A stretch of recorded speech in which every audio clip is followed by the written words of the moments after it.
Welcome to this edition of DT Dialogue. In this DT Dialogue, Johan Schot and Mark Swilling reflect on Professor Swillings' well-received book called The Age of Sustainability: Just Transitions in a Complex World, and relate the book's findings to the Deep Transitions framework. Johan Schot is Professor of Global Comparative History and Sustainability Transitions at the Utrecht University Center for Global Challenges. He is also the founder of the Transformative Innovation Policy Consortium and the Deep Transitions Research Project. Mark Swilling is Distinguished Professor of Sustainable Development in the School of Public Leadership at the University of Stellenbosch in South Africa, where he's also the co-director of the Stellenbosch Center for Complex Systems in Transition.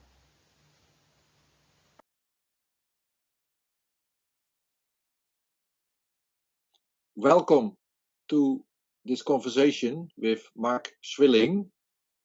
The occasion of the interview is the publication of this book, The Age of Sustainability: Just Transition in a Complex World. This is a very important book. It's a timely book. It talks about our current times in a very interesting ways. But in a way, it's also a history book because it talks about, Mark, your personal journey. So it combines an intellectual journey and a personal journey. So I would like to ask you first, what does this book represent for you? Well, thank you. Thanks for this opportunity to discuss it. Basically, the book for me is the culmination of the work that I've done over the last 2 decades. I moved from Johannesburg to the part of the world that I'm in now, Stellenbosch in the Western Cape, with my former partner to set up the Sustainability Institute within an eco-village. And what this book really captures is the intellectual explorations, the learning, my international involvements in sustainability, my engagements with grassroots social movements, with a multiplicity of eco-cultural experiments around the world and theories of change. So I really wanted to try and bring together a kind of holistic understanding of the dynamics of change in a very, very complex world facing sustainability challenges. In your book, you also use the word anger.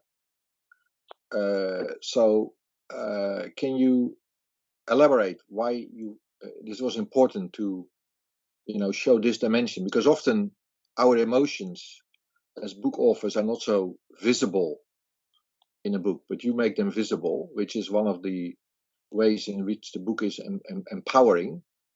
But can you talk about this a bit? Yeah.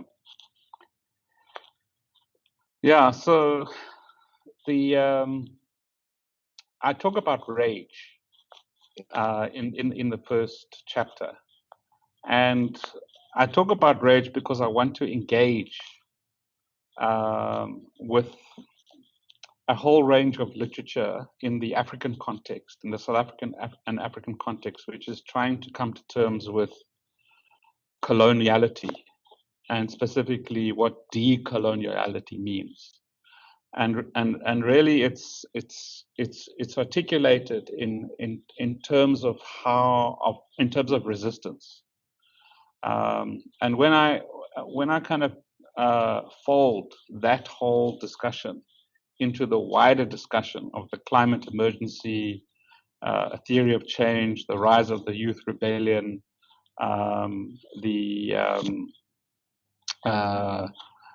the rebellions that we've seen in many parts of the world over the last decade, I wanted to try and come to terms with what it is that's going to wake us up. And I was very influenced by a literature that talks about rage as a key manifestation or as a key driver of this process of waking up, and a kind of anti-spell for numbness, if I can put it that way. And I felt that rage, yes, is frequently portrayed as a destructive force, as somehow kind of counter to the urbane rationality of kind of Western culture. But there's an interpretation of rage which correlates it more with the feminine principle, and how the feminine principle of care. And is there a form of rage that is constructive rather than the destructive rage which we see being let loose across the world with the rise of authoritarian populism and toxic masculinity? It was interesting for me to read that because my first book started out with the Luddites, and I argued that we need new Luddites. And as you know, the Luddites have been, connected to machine smashing, irrational people being against progress. And I tried to argue that they were not against progress. They were innovating, in fact, but they were against certain developments which were really deeply impacting them in a very negative way. So I think this relates to the way you see rage then. What I also find interesting is that because we live in a particular moment of time, I think, in which on the one hand the signs of the need for change are very clearly visible. Climate change, biodiversity loss, mass extinction, economic crisis, inequalities. You can easily see it. At the same time, there's such inaction. So how to overcome that? So what is your view on this? Yeah. So I mean that's an issue that I've wrestled with in many different ways. So we South Africa got its democracy in 1994, but for 2 decades leading up to 1994, there was high levels, a highly contested polity with the gradual build-up of a black nationalist movement demanding democracy and an entrenched militarized white elite power.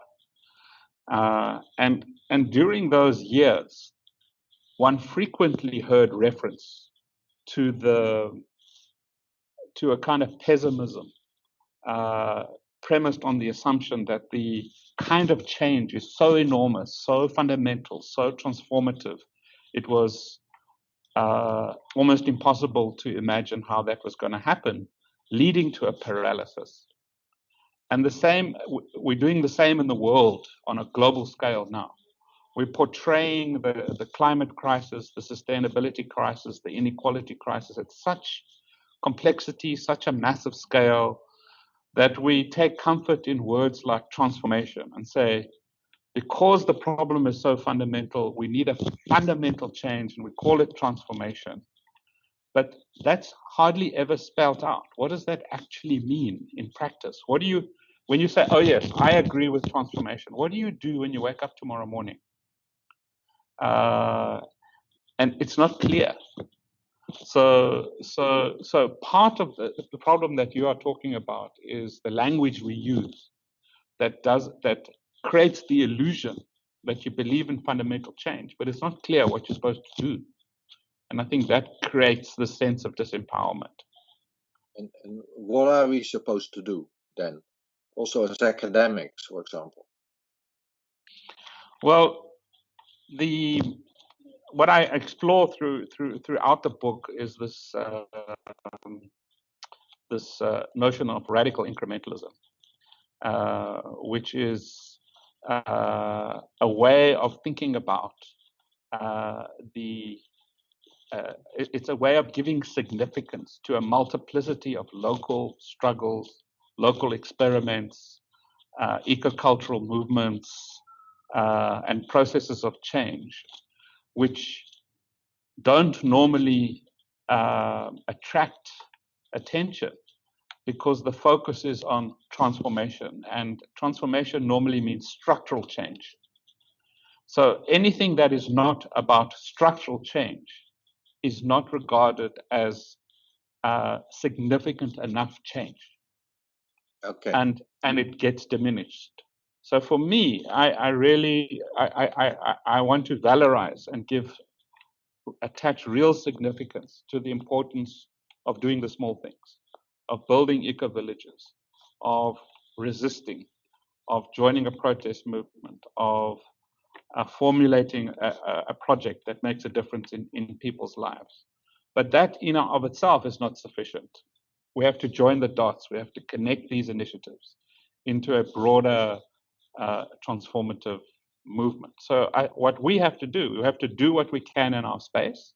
And that really is, I tell my own story of how I did that in building South Africa's first socially mixed, ecologically designed community.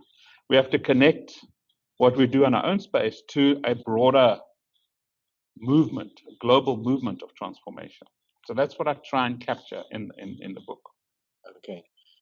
Okay, that's very important, because in a way what you want to do, if I hear you, is to make visible human agency and the power of human agency, and that can also fuel change.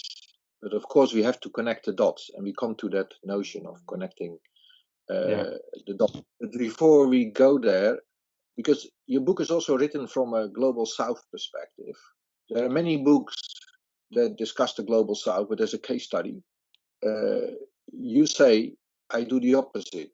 I take a global south perspective throughout the book. Can you elaborate a bit on that? What do you mean by that? Yeah. Well, yeah, I mean, as academics in the global south, we are normally requested to write case studies to illustrate narratives developed by academics in the global north. And what I really wanted to do was to tell the South African and I suppose African story as if it is a global story. Now, many people in the world today are familiar how Americans do that very effectively. They tell an American story as if it is a global story, and the other stories get suppressed in the process. So I wanted to, in a sense, reverse that and ask myself, can I tell a South African and an African story as if it's a global story in a way that challenges people who are outside of my own context to reflect on their own context by seeing the world through a lens that they might not be that familiar with. And what did you see through that lens?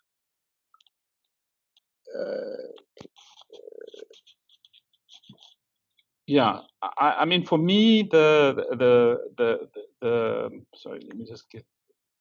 Sorry. For me, for me, it was the advantage of using that kind of lens is that it meant that I wasn't caught up in the narratives which are rooted in particular in a developed world, in particular a Western developed world context, where you have established states and bureaucracies, you have a vast middle class, you have highly consolidated economic interests rooted in very mature production and consumption systems, and quite often with significant welfare systems.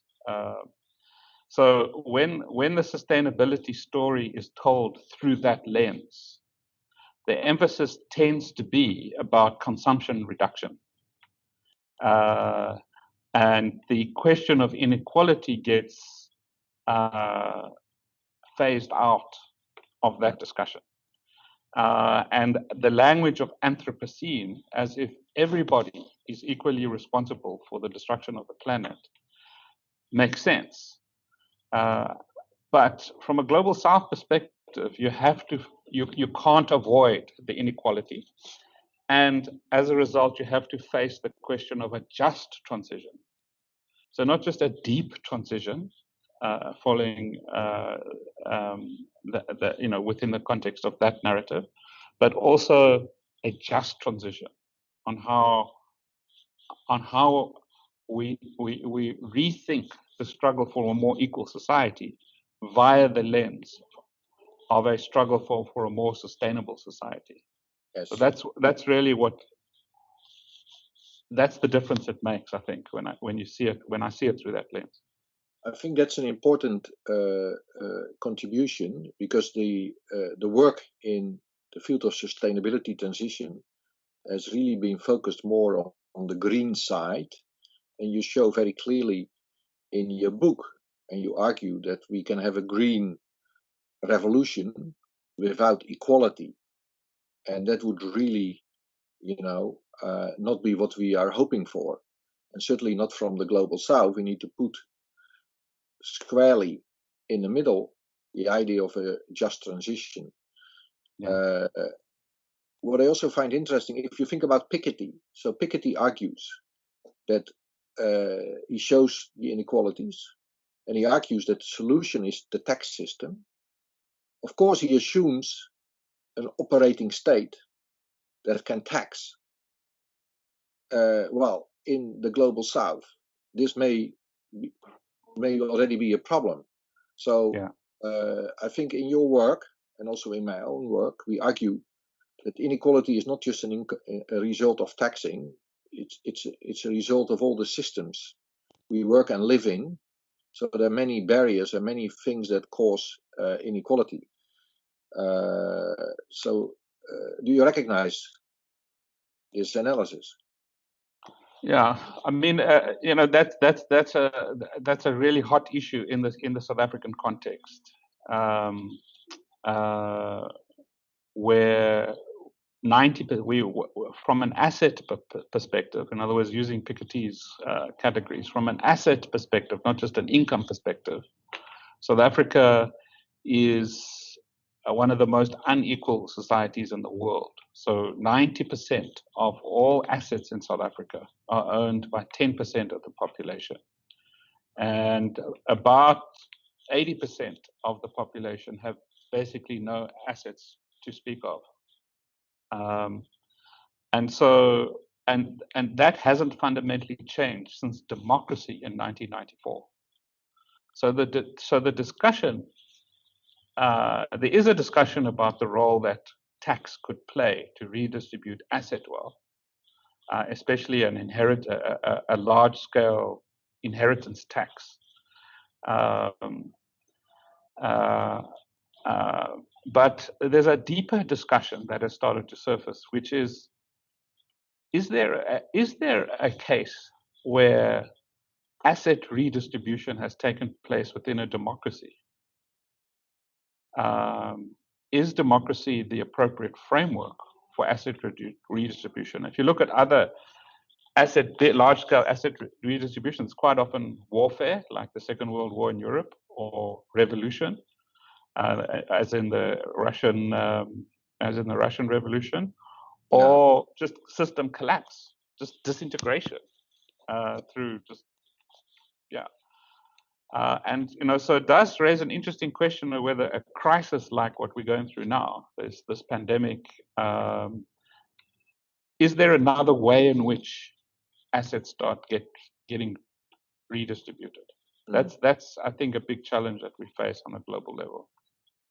Well, if I return to the deep transition thinking and perspective, so I think what I would argue is that because we need to transform the way we sustain our living in all its aspects, so mobility, energy, healthcare, food, and so if we redesign these systems, and if we put just transitions in the center, we can also work on inequality, because we can think about redesigning agricultural systems in such a way, or food security systems in such a way, of course, that land distribution is, for example, is part of it.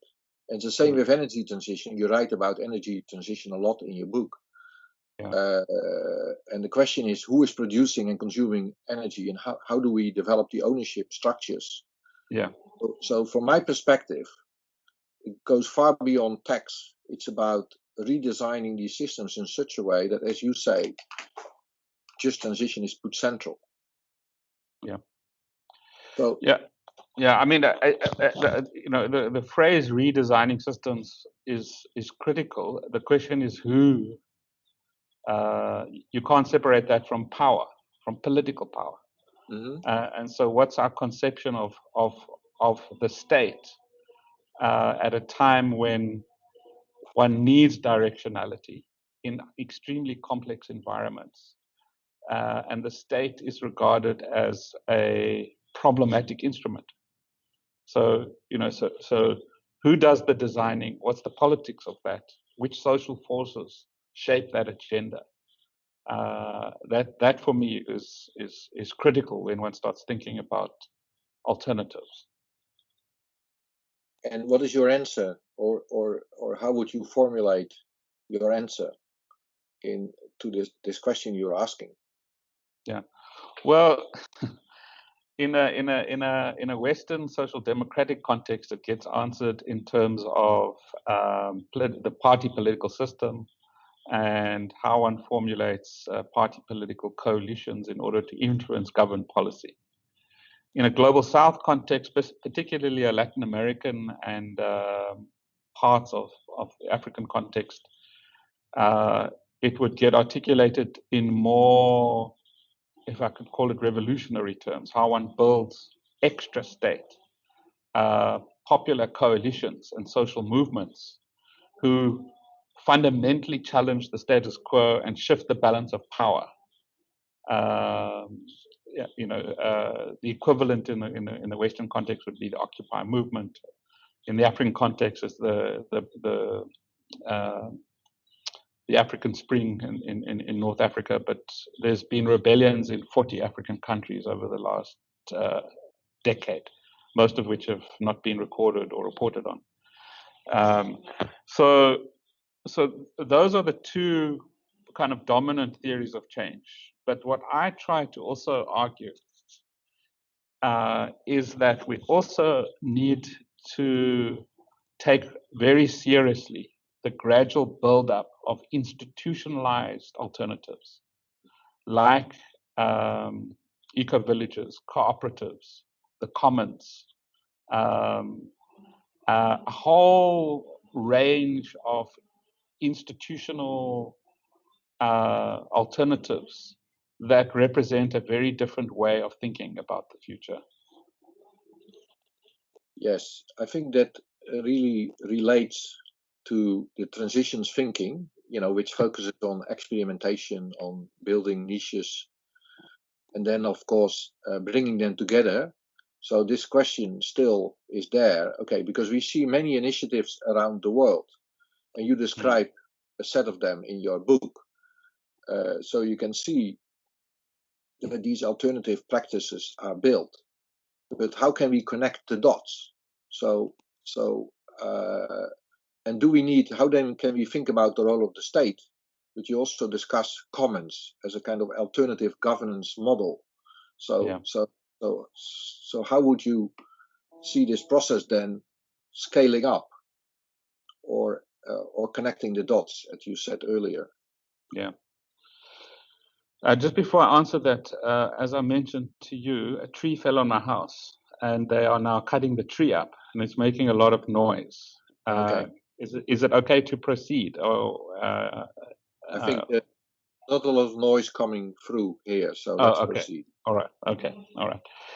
But it brings the global South perspective. The fact that the storms.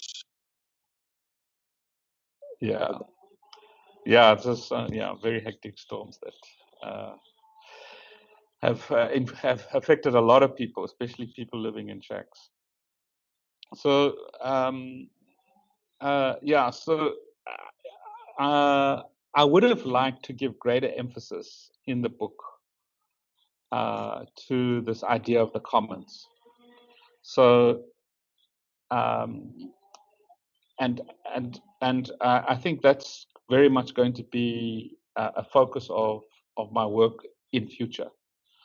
But the problem with a lot of the literature on the commons is that it's written by people who believe in an alternative world, who believe in radical change, but they've given up on the state.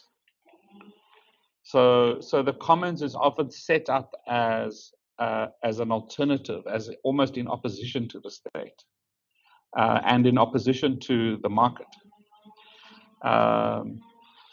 But there is a strand of literature within that within the commons literature which is not anti-state. It looks at a way of engaging with the state that would essentially argue that just as the state set the terms and conditions in the early phases of the capitalist era, just as the state became the framing of the contractual and regulatory environment for the market to operate.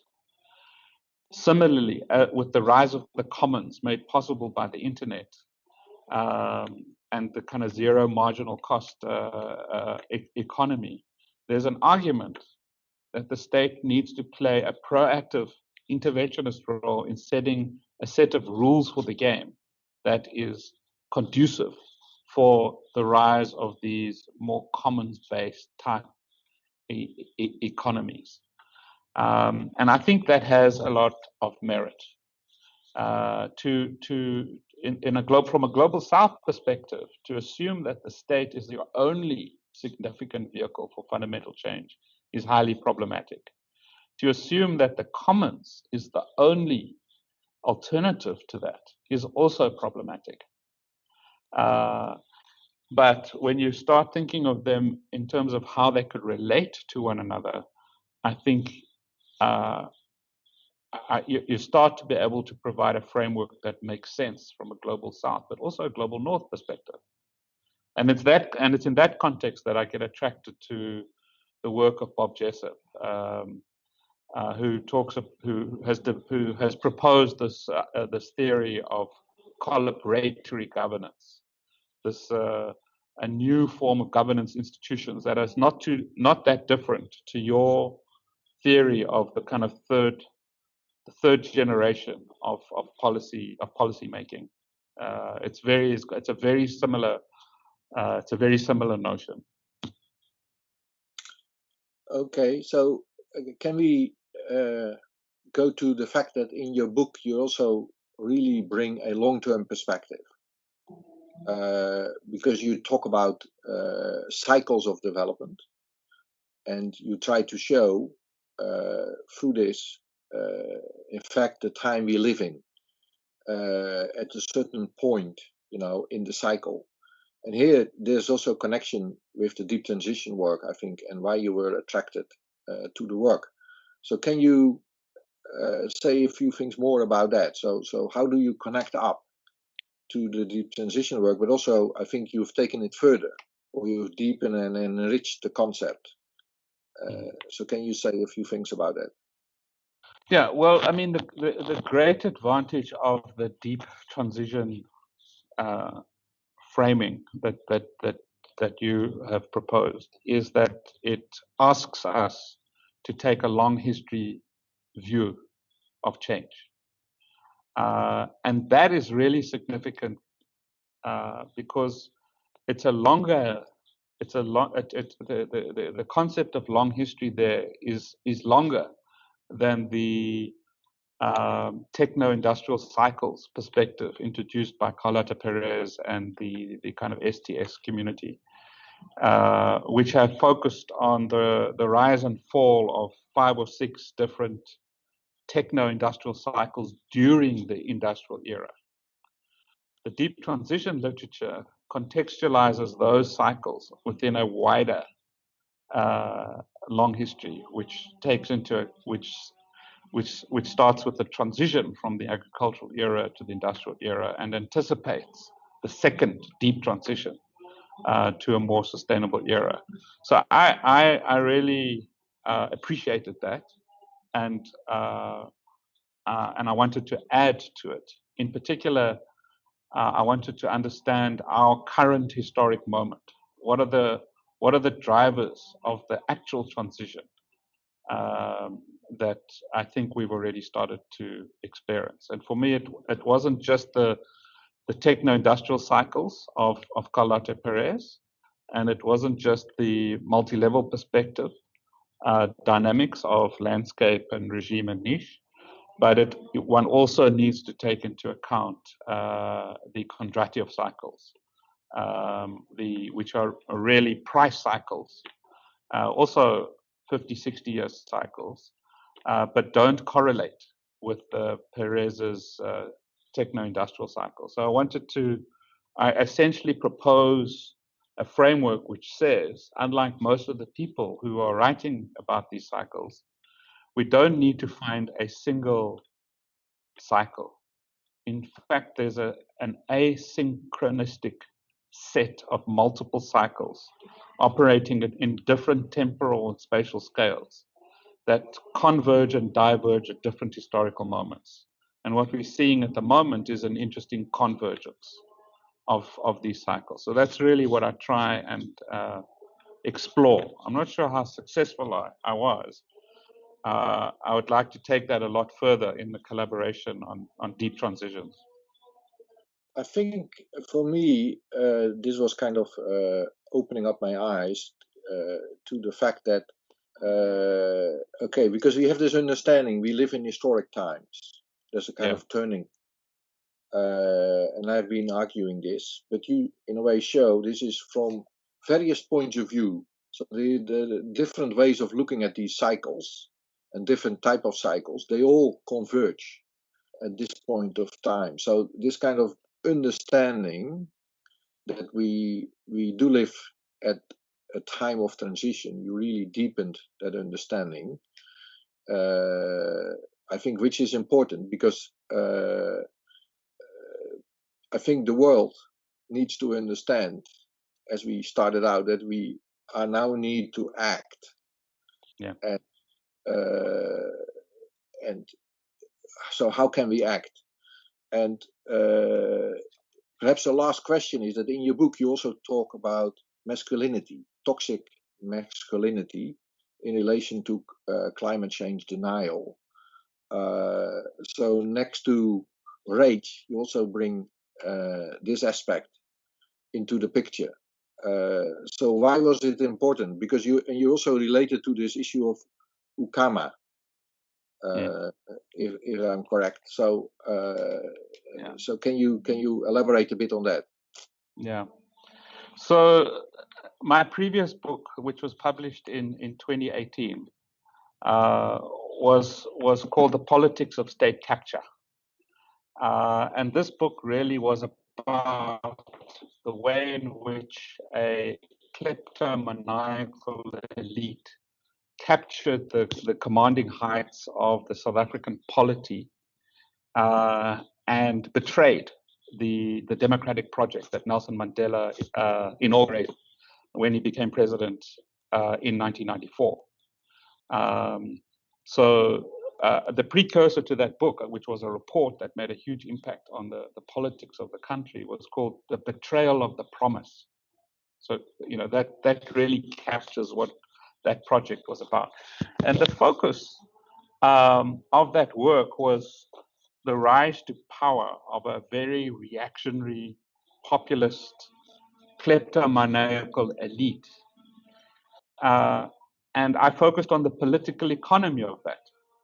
But there was a completely different group of scholars who were focusing on the way in which President Zuma, who led this power elite, used toxic masculinity to justify the reassertion of patriarchal values.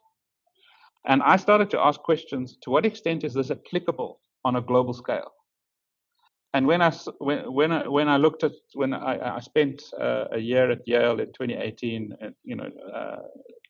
at a time when Trump was in the White House, and then we had Bolsonaro come to power in Brazil.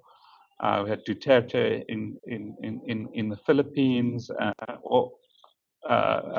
and various others in Turkey, Hungary, all over the place, and the rise of authoritarian populism. And I started to ask, this stuff looks very familiar to me. And I started coming across literature that was starting to try and make sense of the rise of authoritarian populism through a synthesis of climate denialism and toxic masculinity, expressed through a celebration of either coal power, like in America, or nuclear power, like in Russia. And we had both in the South African context. So I wrote a chapter which said, maybe the South African context helps us understand a political dynamic at play, where toxic masculinity is a narrative that is brought in as part of the resistance to the rise of the demand for a more sustainable world.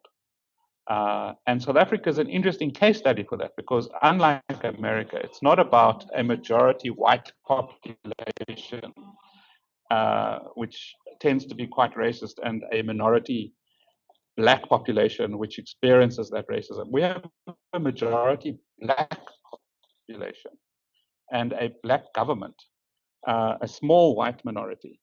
And so it's not racism per se that is the dynamic.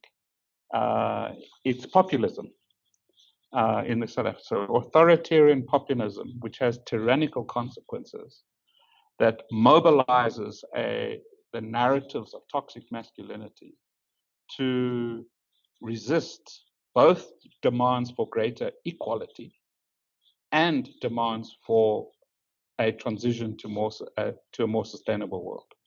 So I use the South African case to kind of explore those themes on a global scale. Okay. Well, I think you did it very successfully, because a hallmark of your book, I think, is that it is a very realistic book. It has a deep analysis, but it also shows what you call a theory of change. So what could enable change? So I would like to thank you, Mark, for this conversation, and I hope we can have many more in the future. Thank you. Thank you very much. Bye-bye. Bye-bye.